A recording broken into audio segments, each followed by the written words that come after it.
It's Manchester United versus Liverpool. It's the big one. Let's go, people.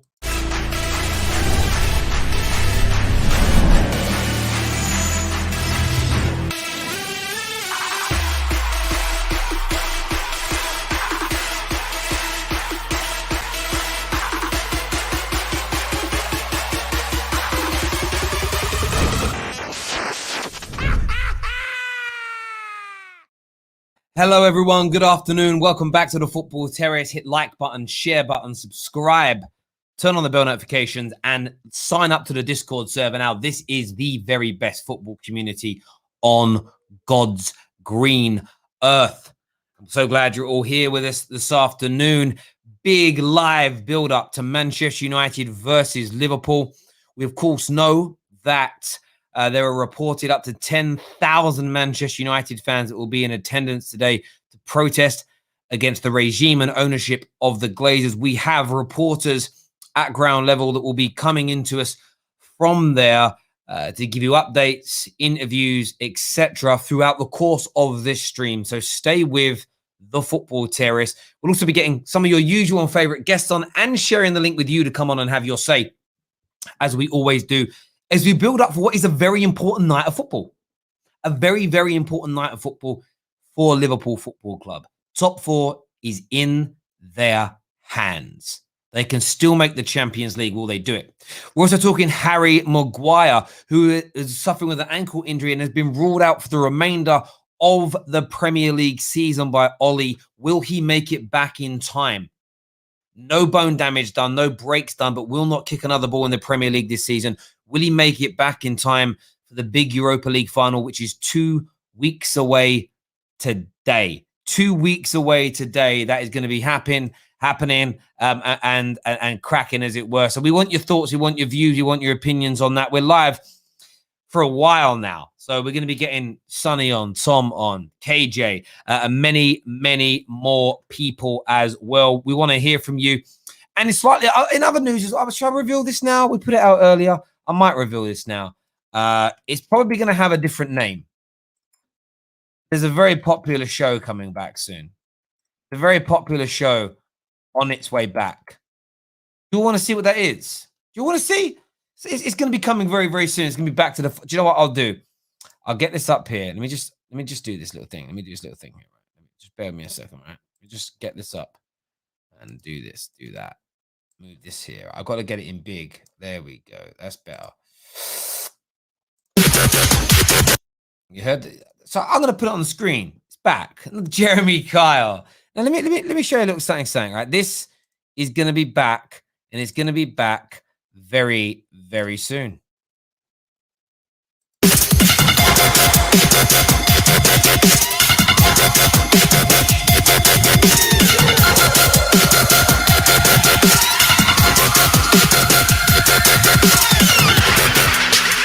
It's going to be back, ladies and gentlemen. The Football Terrace will be launching. I don't know if it have the same name. We've got to work that out. But Fan Park Live will be returning next season.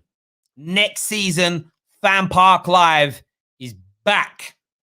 The concept anyway, but it is back. It will be here. And I'm very, very excited about that indeed. I cannot wait. I cannot wait to bring that to you all. Legitimately, cannot wait to do it. Someone says, "What is that?" It's a great show. It's a great show. So just keep your eyes peeled for that one, ladies and gentlemen. Ladies and gentlemen, my earbuds. So was that a little bit loud? I'm sorry if that was a bit loud. I apologize. I apologize. There we go. A few people asking what it is. It was a great show. We love it.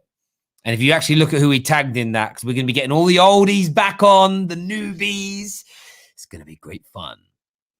Can't wait. Can't wait for it. Let's go into this Harry Maguire news here. I'm going to read it out. It says Harry Maguire is expected to miss the rest of the Premier League season and may also sit out of the Europa League final due to an ankle injury. Maguire went down after a collision against Aston Villa and immediately looked in real discomfort. He said he's been having treatment the last few days. Ollie has ruled him out for the remainder of the season. But as noted by Henry Winter, Maguire was last seen walking to the United's team bus with his foot in a support boot and walking on crutches. It's casted huge doubt as to whether or not he will return and whether he will be back at some point before the end of the season, when the season ends. And it'll be a massive blow for Man United if Harry Maguire is out, if Harry Maguire is missing. There's no doubt about it. That's no good for anyone. We put it bluntly, that is no good for anybody, him being out. It's going to be largely detrimental. There's no doubt about that whatsoever. Let's do some more of your comments here. Liverpool fans, I want to hear from you as well. I want to know what you're thinking. I want to know what you're feeling ahead of tonight's game. Huge for you. Absolutely gargantuan night of football. It really is. You've got the protests happening. What are they going to be like? I'm intrigued to see what they're like. We'll talk about that later. You've got the league table here, which we're going to put up on the screen for you now. We're going to put this up on the screen for you. We'll see and interact with as well. We look at the current league positions as it stands right now, and Liverpool sit 6th, but they have 2 games in hand over Chelsea and 2 games in hand over Leicester. Win their 2 games in hand, and they would sit 3 points behind Leicester and 1 point behind Chelsea. But the next game for Chelsea and they play each other. So someone's dropping points, or they both are. If Liverpool win their next 3 games, it is largely possible that they will be sitting in 4th place, because the goal difference is very close when you look at it. The goal difference is close, plus 21 for Leicester, plus 22 for Chelsea. But if Liverpool win their next 3 games, even if they just win them all 1-0 or by 1 clear goal, they are going to match Leicester and be 1 behind Chelsea. If Leicester or Chelsea lose, their goal difference, of course, is going to be reduced. So factually, if Liverpool can win the next 2 games, they will then seize an opportunity to leapfrog into the top 4. Can they do it? That's the big question. Can Liverpool do it tonight? That's the big one. You've got West Ham, half a chance, but it's that 2 games in hand that Liverpool have got. They keep getting given opportunities to get themselves back into this top 4 race. But do you think Liverpool have got what it takes tonight to get themselves back into a top 4 position? One of my members here, Top Dog, I'm very good, mate. Hope you are well. Thank you very much here to Nathan for signing up and becoming an official member of the Football Terrace. Upgraded, actually, his membership to a first team member. Thank you very, very much. Remember, tomorrow we'll be launching the new membership tiers and what that entails, the benefits you're going to be getting. The new shows are almost formatted now. There's a few more bits of work to do. I was in a meeting about that today. Fan Park Live is part of that as well. So the new look terrace, the future of the terrace is so bright. It's going to be so amazing.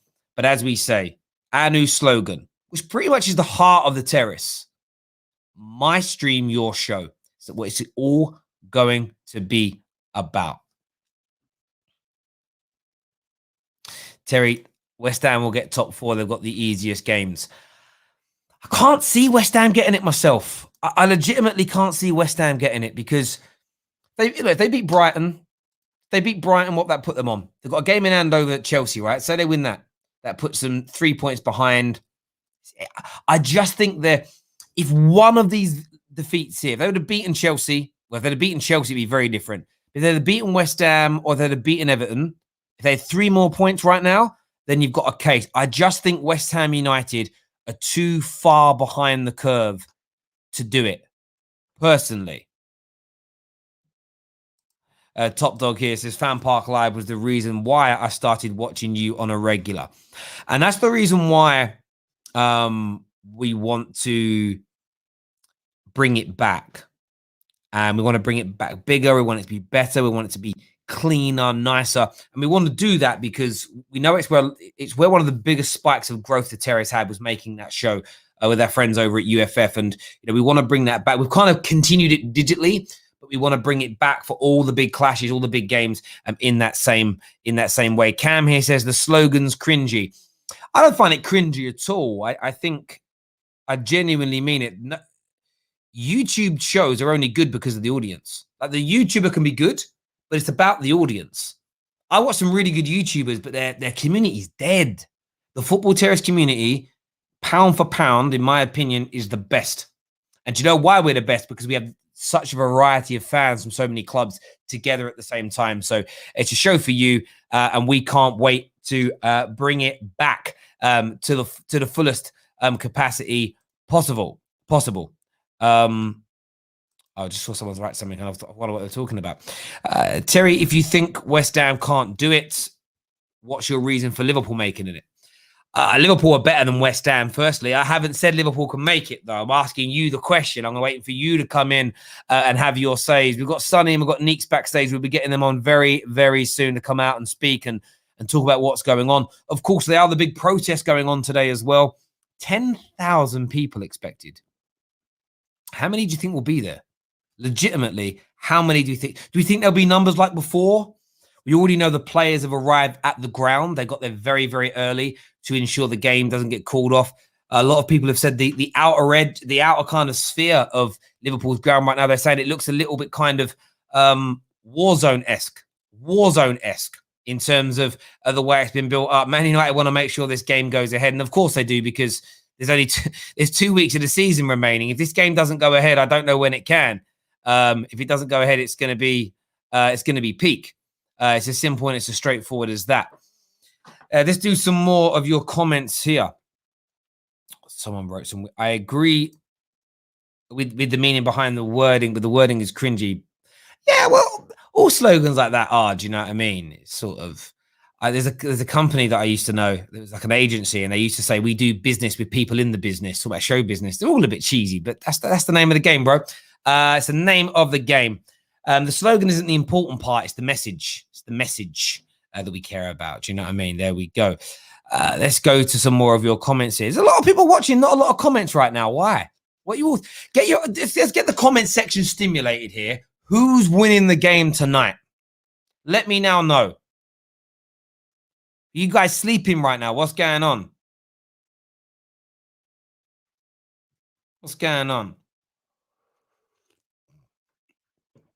Terry, off topic, what's your thoughts on AJ Fury? I'm sad it's not happening in England, because I'd like to have gone, and just with my life and work capacity, there's no way I'm getting to Saudi Arabia for the fight. But I'm so looking forward to it. I'm so looking forward to it. In every single which way. In every single which way, I'm looking forward to that fight. I don't know whether it'll be regarded at the end as the greatest ever heavyweight bout, but commercially it's going to be the most. I think it will end up being the most, like, commercially the biggest fight in the history of boxing, in my opinion. Is the biggest fight of British boxing in my lifetime. There's no doubt about it. And I was very lucky to watch Eubank Ben. I was lucky to watch. Frost Groves was pretty big, but not on this sort of scale. I kind of think Eubank Ben was huge. Lewis Bruno was pretty big. I'm now testing my brain to think of bigger British bouts. If that's what I'm trying to get my head around. And what was a bigger all British bout? I can't think of one. I don't think we've never had a unification, undisputed heavyweight fight. I mean, these fights come around once in a blue moon globally, let alone two Brits doing it. So yeah, it's going to be huge. I can't wait. And I have no favorite. I have no want for either to win, because I love them both for so many different reasons as fighters. There's no doubt about it. Arnold boring lineup for Woodward's replacement. Yeah, okay. I ain't happy. Why can't we get Van der Sar? Because the owners don't want him. That's why you got to protest. I agree with you completely. I'm disappointed within that as well, my bro. Canelo MX, a GB father.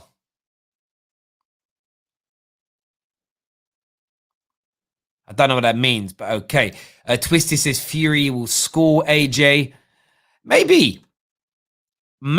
I don't know, but we shall see. There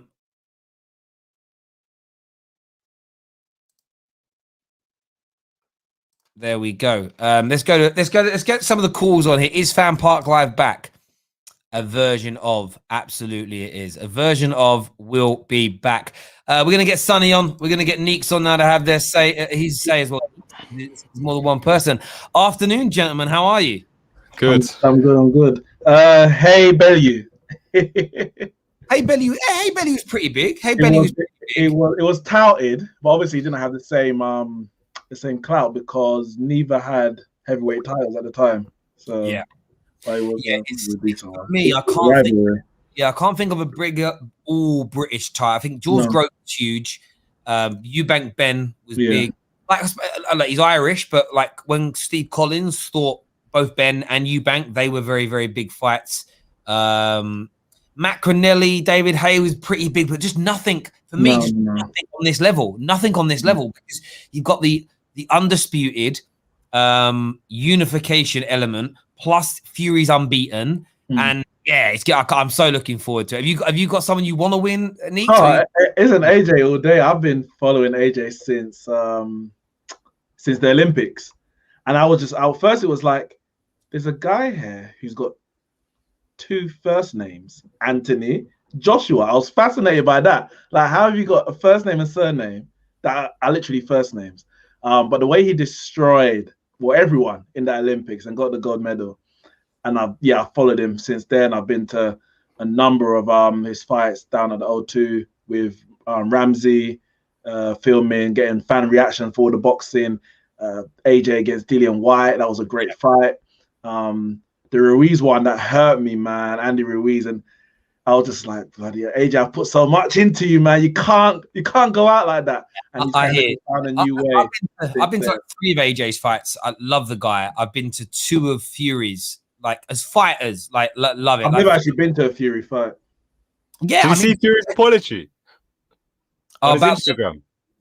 Listen, I didn't even know there was a conflict because my timeline, pretty much anything related to politics, I have on mute as such because I watch the news for news or debate shows for that stuff. My Twitter feed, I like to keep it pretty much exclusively football. It wasn't even that. It was just his apology was so funny. He was like, he put on it because he was saying it was like his media team. Like, whoever that bastard is on my Instagram, get off. Apology for what? So there was a post out yesterday that said pray for Israel on his timeline, on his story, sorry. And he got deleted and he's come out today. And somebody else close to him, I didn't know who he was, said that it wasn't posted by Tyson. Basically, it was part of the media team. They're gone type thing. And I've seen memes like of him a few years ago with shorts on that said "Free Palestine" and that again. But he said that now he's saying this. I'm just sort of like, listen, we've seen that a lot recently with people's social media things being posted and it not being them. He's still accountable at the end of the day because he's hired them. And yeah, it's you know what I'll say, because I don't get political about this whole situation, innit? But when when some people speak out against what's happening over there a few months ago, those people get cancelled. But now that the public perception or the public stance is that we must condemn those and back these, if you then support X, you get cancelled. Whereas a few months ago, anyone speaking out against X was getting cancelled. I'm not going to go into it, but people just need to be able to make their own minds up about it. Listen, we're all here for justice across the world, wherever wherever you're aligned for. Someone said to me earlier, asked me for my thoughts on it. They super chatted a few streams ago, and I said, if I'm being honest, it's not even a cop out. I am not educated enough on it. Yeah. Legitimately Same. To have an opinion, and it's like I'll listen to an argument from one side, and I'll sit there and be like, oh, that makes sense, and then someone else will rebuttal it or talk, and I'll go, oh, that makes sense. So until I'm at a point where I could hold a conversation about it myself, I don't tend to give an opinion. Does that make sense? Because it's stupid too. It's when you're not educated on it. I just think you might support what you're hearing. I think step back and listen as opposed to talking. That's the most sensible thing to do in that circumstance. But big game tonight. Viewers, hit that like and that share button for us before we go into this. I want to go to Sonny first on this one. Huge night for Liverpool. Yeah. How are you feeling ahead of this game? A little bit more confident than other games. Only really because we need to win it. I've got a stat here. I've just seen it on Twitter. It came up as soon as you've gone live. In our against away, against the Big Six away this season for Liverpool. Chelsea 0, Liverpool 2. Man City 1, Liverpool 1, that's a good result away at City. Spurs 1, Liverpool 3. Arsenal 0, Liverpool 3. And I don't care if that's just Arsenal. Our away form against the Big Six this season is very good. Man United have Maguire out. Is that official then, yeah?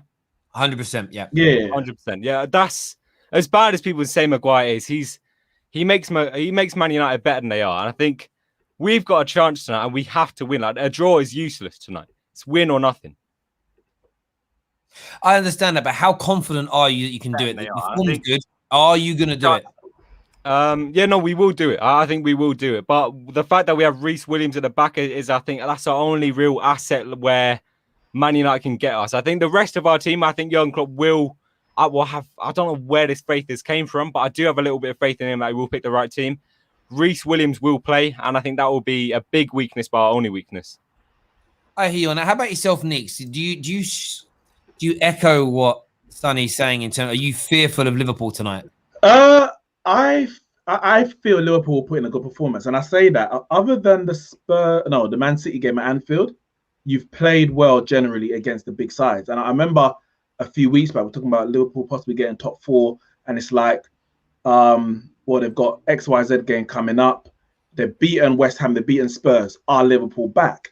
And I said no, that doesn't mean anything because it's the smaller games, the little teams, so to speak, without being disrespectful, where they're struggling. So them turning up one game here and then losing to Fulham and Brighton, for example, and then going back and beating West Ham and then beating a big side doesn't give me any hope that Liverpool are back per se, which means this game can be very much in isolation. They can beat us today and still go and drop points against West Brom. Can I say as well? On the weekend. But on top of that, go on. On top of that, when they were going through that terrible spell between like end of December through to January, they played us in the FA Cup and they put in their best performance of that period. Of course, we beat them 3-2, but they actually looked good and they played well. So I expect Liverpool to be 100% up for it. The way that Leicester played in the second half, for example, against us just gone, they've got something to play for. We have nothing to play for. If second place means a lot to these guys, other than obviously the pride of playing Liverpool, then where our game may be slightly off, and in these kind of games, if you're off by 10 or 20%, it can make a huge difference. I expect Liverpool to be on it from minute 1 to minute 90. But the thing is, though, with that as well, whenever we've had that chance to go and get that top 4, we have bottled it. Like whenever it's that game where if we win, we go where we should be strong favourites, we usually lose or draw that game. And what I haven't even mentioned this yet, it's really shocking. In the form table, we're actually top of the league. Like, I'm not trying to brag, but in the last 6 games, we're top of the league. Even with your draws against Newcastle, 4 wins, 2 draws. Bloody hell. Yeah, but it's almost the form table at the minute because City have lost some games. Everyone's taken an L in the last few weeks. It's still the form table. No, I do understand that. I think for me, I see Liverpool beating Man United tonight. I can see that happening. I'm not saying it will definitely, but I can see it happening. I can't see you winning your next 3 games on the bounce. Yeah. You haven't been consistent enough to do that all year. So although it's in your hands, you're almost asking Liverpool, and I was looking at this earlier, to do something they haven't done since the opening stages of the season, and that's win 3 games on the bounce. Yeah, but that shouldn't be too difficult for us. It is, but it shouldn't be. Based on what? What do you mean? Why shouldn't it be too difficult? Based on by our players, our quality over our position that we play. But not if you base it on the season that we've had. Because obviously that's what I'm trying to say. But the games that we haven't won, we should have. You've done it twice this season. Did it in the opening 3 games, and then in fairness, you did it a few games ago. When you lost back-to-back games to Chelsea and Fulham, you beat Wolves 1-0, you beat Arsenal 3-0, and you beat Aston Villa 2-0. So you did win 3 on the bounce there. You're going to have to win. You have to win 3 on the bounce. 4.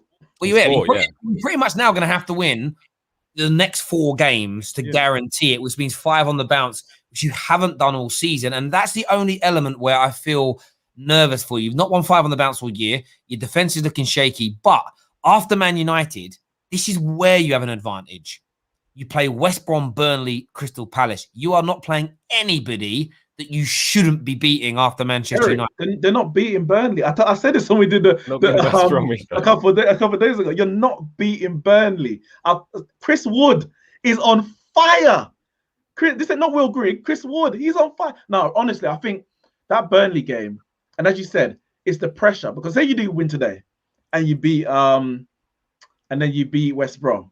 It's in your hands. You're playing Burnley, what? Chelsea are playing Leicester. No, you're dropping points.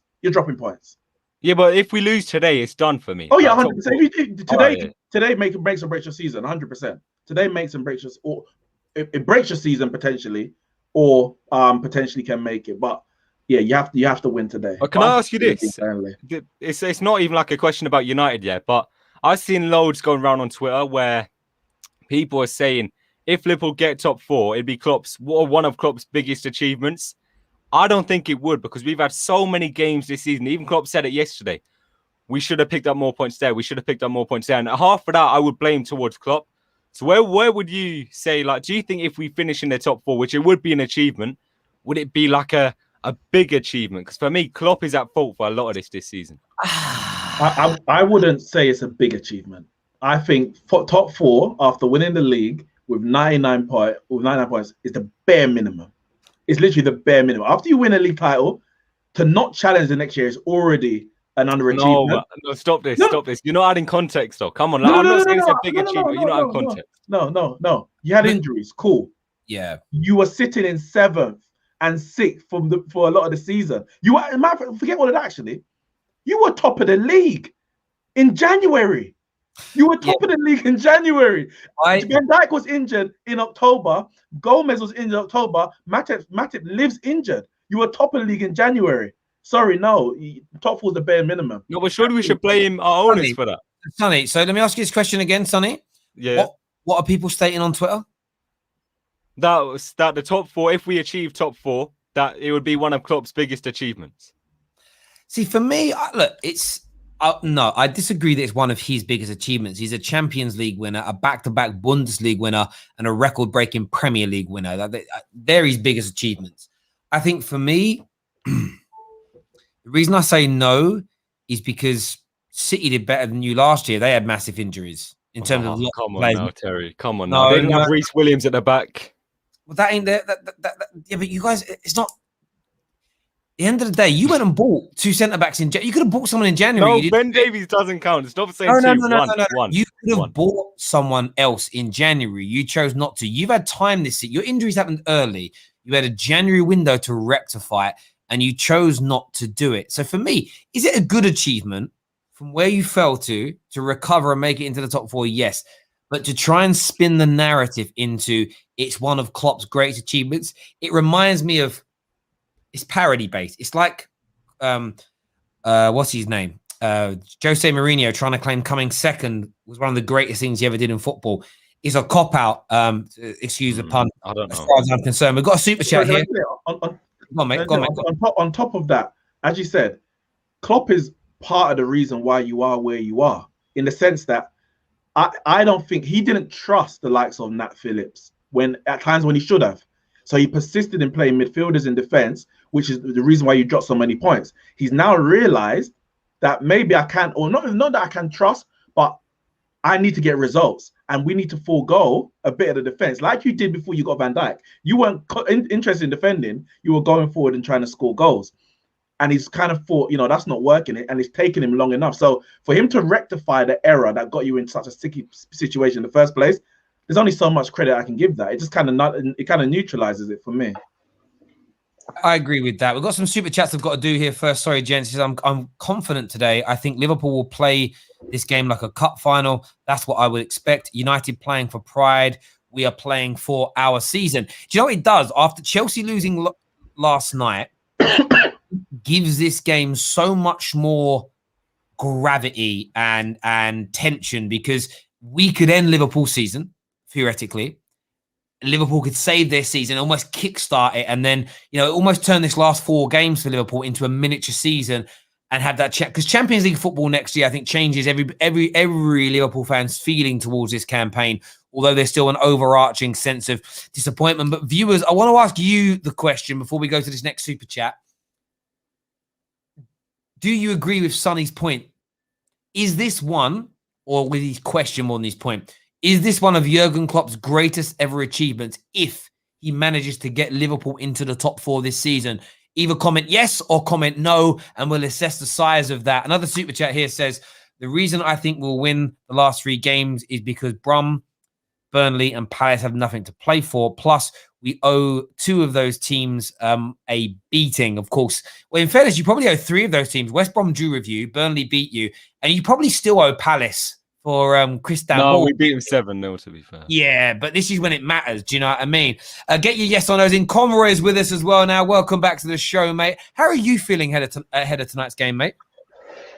Weird, strange to be honest, Terry. I think after the United game in Leicester, we all had excuses, AFC, saying it's all United's fault. We've lost 6 games at home to teams in the lower half. I think it's not blaming Man United, but I think after that game, we all just assumed that the somehow chance that Liverpool had of getting the top 4 anyway, which is unbelievably lucky that we've even got a chance, because I've never had, like, there's been seasons where Liverpool have, if you lose maybe 2 or 3 games at home to the lower league, you know, if you drop points there, it's gone. But yet again, another chance has came. I feel like no one expected Chelsea to lose last night. No one expected that to happen. And with that, we've got another bit of luck. I know you were saying, is it Klopp's achievement? It's for me, it's a Arsenal winning the FA Cup last season. It's a paper over cracks win. It absolutely is. If Liverpool get in the top 4, it's just down to other people. It's not down to us. I mean, continuously, how many streams have I been on, Terry, where it's like, are Liverpool going to get in a run now? And continuously, they've failed to capitalise on it. What I would say, I do feel a bit different about this game, but then I think about our back 4, especially our 2 centre-halves, especially it'll probably be Reece Williams. If he plays Fabinho there tonight, maybe we've got a chance. But I just look at your front 3 and with Fernandes as well, and I just there's no scenario in my head. The only scenario is if Fabinho plays at centre-back, I think we've got a chance tonight. But if it's Reece Williams and that, I just think Man United are going to have far too much. And Cavani's movement on top of that, I'm hopeful, mate. I really am hopeful. But I just, logically, unfortunately, that overrides most things in football. And I just... Stat-wise, you're wrong. What do you mean? About the Fabinho thing. No, but you do think Reece... But also, Man United, Old Trafford, Reece Williams plays there, right? He makes an error, it leads to the goal. So stats aren't everything, and I feel like... No, yeah, I get that. I'm just thinking, like, maybe even if we do put Fabinho in the midfield, though, and we control the game in the midfield, it might just... Obviously, it's not going to stop Man United from attacking, but we could still work with Reece Williams and Nat Phillips at centre-back. I get what you're saying, mate, but in my head, I just feel like Reece Williams is a accident waiting to happen. And fair point, I do get there'll be people watching saying you need to play Fabinho there, and maybe the rest of the season you do, but this is Man United. It's not like Liverpool haven't gave chances away in the games where Fabinho's played. I know I've played better, and I do get that, and maybe that's me just being too cautious, but I don't know, man. I just feel like that Old Trafford game when Reece Williams played there, it gives me nightmares to think what the front 3 could do to him tonight, but we'll see. Did Fabinho not play at the back in the FA Cup? Yeah, he did, mate. It was Fabinho and Reece Williams. So ironically, Nat Phillips probably... he did. Nat Phillips is actually probably the only one in this time who's actually... He's got more credit in the bank because he's actually performed when the goings got tough quite well. And now it's flipped on its head where Nat Phillips just automatically starts. Because at that time, Reece Williams was starting over Nat Phillips. So... It's funny. Yeah, it's certainly going to be interesting. And what I love about football is the changing of the mood. The Chelsea defeat last night has suddenly given, and maybe Man United losing to Leicester, because it's plausible and you can see that light at the end of the tunnel. Liverpool fans have suddenly developed this double D chest from nowhere. That's it. You're exaggerating it. No, you've come on here with stats. You're talking about how this could be Klopp's greatest ever achievement. You can't lie with stats, Terry. No, it's not. Of course, you can't lie with stats, but you're using that. You're sitting there going, "Yeah, I think we'll do it. I think we'll do it well." No, stop it. I never said well. I never said well. That's what you said. I didn't say well. I said I think we'll do it. It's going to be an interesting one tonight. We're going to go on some other topics as well, as we're going to be here for a while, not just talking about the top 4, which we'll come back to a little bit later. Get your super chat questions in as well. The likes of D1, Ginger Fury, along with multiple others, Arjan, have all entered into the prize draw at the end of May to win a football shirt of their choice. We're picking a winner from every stream, sending in the best super chat question for myself and the panel. So get those questions in now. We'll pose them to the panel. It can be about anything you want to do with football. We want to hear from you as of now. On a different subject matter, keeping it on Liverpool for a minute. I want to go to Conway first on this. I want you to pick for me 2 players that you want to sell this summer, and if you no fringies, I'm talking first team or play regularly that you want Klopp to get rid of this year, and 2 players that you think your club Liverpool need to sign. So see, when you say on the front, would Keita count as a fringe player, or no? Keita is one of the most expensive signings in the history of the Premier League, so he does not count as a fringe player. No, but that's what I mean, Terry. Like, I would say, for me, I think a lot of Liverpool fans would love Keita to work, but I think we're all realistic enough now. I think we said after they put a kind of rehabilitation plan in place, gave him the proper games off, and don't get me wrong, he's been injured, I think, once since then. It's not been a major one, but for me, I think Keita just got to say it's not worked out and sell him on, where you can still get a bit of, you're not going to get the same money, obviously, but you probably can still get a bit of money in. So I'd say Keita. I do think Ox will stay. A lot of people want him gone, but I think he will probably stay. So for me, it'd be Keita, and I would say Origi. Origi has to go. You can maybe argue that is a French player, but Origi seems to always manage to get through a transfer window consistently. Guy's on 100 grand a week, and he still manages to make it. It's unbelievable. But for me, that's probably why, because he's on 100 grand a week. No, that's what I mean. It's funny. It reminds me, like when you watch a box set and there's like a baddie in it. You think every season, like, he's going to die this season. He's going to die. And it's like, he's still coming back. How's he getting away with this? And like, he's going to get caught now. He's going to be outed. And he gets away with it again. Absolutely. They're your 2 out. Sonny, who would be the 2 players you would bring in? Realistic. Don't say Ronaldo. And I'd never say Ronaldo anyway. I would love DePaul, which is realistic, but I don't think we'll get him. Another realistic one. I think can we already take Konate as if he's a signing? Yes, he is a signing. Okay, yeah. Sancho realistic? Is it? It's possible. Well, if he is, it's definitely Sancho anyway. Because we need to freshen up that attack. Do you think you could beat Man United to Sancho? I think Sancho is in the Haaland category, Haaland and Mbappe category. Just unrealistic, I think, anyway. Just the way Liverpool operate, if there's other teams competing for a player, you've got the Klopp card, but money-wise, I can't see Liverpool. I think a realistic, I've said to Terry before, a realistic summer for me, I'd be happy with, is getting a number 9 in. We're taking Origi. Ideally 2 number 9s would be great, but I know the way Liverpool operate, and with Jota, just a number 9 to start. Andre Silva. I know there's rumours about Bamford, but I was arguing the other day, like, if you're going for a Patrick Bamford, why are you not looking at a Wilson or Ings? And I understand injury with them, I do get it, but Wilson for me was a no-brainer in the summer. I've said that on numerous podcasts. Like 20 million for Callum Wilson was absolute steal. Premier League proven for the past 5 years. I understand these injuries play a part in that, but for 20 million, it was a bargain. But I think the striker's got to be the first one. I think Andre Silva might happen, and DePaul. There's been a lot of rumours, Sonny, but do you think that's maybe just? You think they're legit I don't rumours? think we will get him. I don't think we will. But I think it's realistic though. But I don't think we will. What do you make of this from Monster here? That says, "I want Rafinha and Neto Prem experience." Okay, wake up. I'd love it too, but no. Maybe not Neto because of the injury recently. But you said Sancho. Yeah, but he doesn't play in the Premier League. Yeah, but what does that mean? You don't think you can get them from Premier League clubs? Not two players who are fighting. Oh shit! No, Rafinha plays for Leeds. Never mind. Yeah. No, I hear you on that. For Wolves. I hear you on that. Listen, we've got a question here for me, Terry. Who's your favorite TFT panelist and why? That's a hard question. I'll answer that question first, though. Make sure you stay with us. Our friends from Give Me Sport were out in Liverpool yesterday, and we've got a very innovative new way of predicting the outcome of tonight's game. It's about skill. There's a little bit of chance involved. It's Man United versus Liverpool in the bottle challenge. I'm going to go to Sonny first. Who wins the bottle challenge? Man United or Liverpool? What is? Oh no, not this whole bottling thing again. It's not about bottling. No. It's about. What is it then? It's a game. Kicking. It's just who do you think is going to win? I can't tell you. I'm going to show you. Are you talking about when you kick a bottle? Who's going to win? Man United or Liverpool? Liverpool. Who are you betting on, Nix? Man United. Man Man United. United. How about Combo? Who's winning this? I think it's United because I think I know the clip you're going to show. So I'll go for Listen, United. This is courtesy of our friends over at Give Me Sport. This is the best way to start predicting games. New feature on the Football Terrace.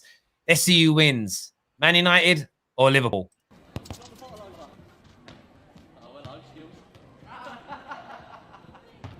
Oh dear, oh dear.